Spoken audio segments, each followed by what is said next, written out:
Ayan at good day na muli mga boss. Ayan, may unit tayo dito ng Mitsubishi Adventure mga boss. At ang concern dito ni boss, ayan, nag-slide na mga boss. At may nangamoy na daw na mabaho mga boss. Ayan, ubos na yung lining niya mga boss. Sa manual transmission to mga boss. Ayan, naubos na mga boss. Ayan, nakaumbok na yung mga rivets niya. Talagang sulit na sulit niya mga boss.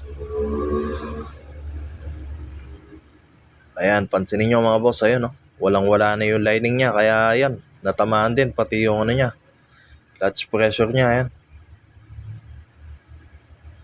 Kaya dito mga boss, set ng pinabili namin kay sir dito. Ayan, para sabay-sabay na. Kasi abala to mga boss, kung isa lang yung papalitan mo, hindi mo sasabay to. Ayan, may tama na. Oh. Gawa ng nasulit ng pagkakapudpud ng lining niya mga boss. At yan, yung release bearing natin, sinubay na natin yan. Ayan, at dito kung mapapansin nyo, ayan, bagong-bago na to mga boss. Ayan, no, kapal. Ayun, pati yung pressure plate natin, ayan, bago na rin yan. Tapos, pinaka-replace na rin namin, pati yung flywheel. At yan, yung release bearing niya mga boss. Ayan, lilinisin pa namin mamaya.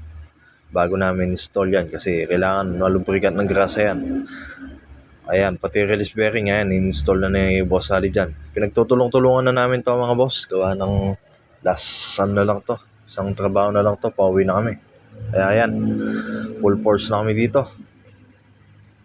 Ayan, si Boss Den, si Jerry Boy, si Boss Sally, andyan. At yung customer, ayun, yung nakapula. Ayan, si Jaso.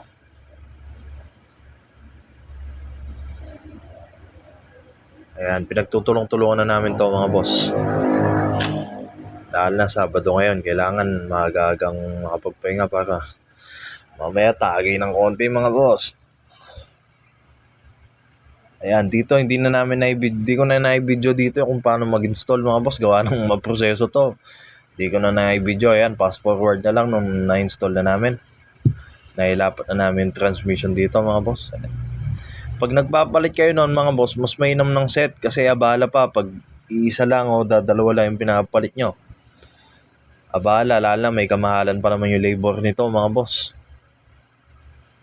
Kung isa lang tapos papababa mo na naman dahil papalit mo na naman yung release bearing, clutch pressure. Kaya dapat set na mga boss. Isang sagit na lang, pati yung flywheel mga boss, kung maaari pa-replace nyo na yan para iwas dragging tayo. Kasi nagda-drag yan mga boss. Isa rin sa nagkakos ng dragging yan, kaya huwag nyo nang tipirin mga boss para hindi na lang yan, doble-doble yung gastos sa tabala. Ayan na, patapos na kami dito mga boss. Ayan, at nung pleto na lang kami. At dito yan, totally finished na at susubukan na.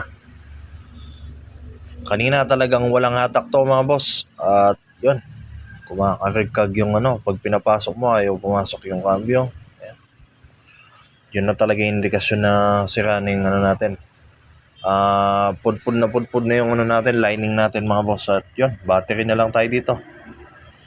Pag nagbababa kayo ng transmission, huwag yung kakalimutan tanggalin negative mga boss.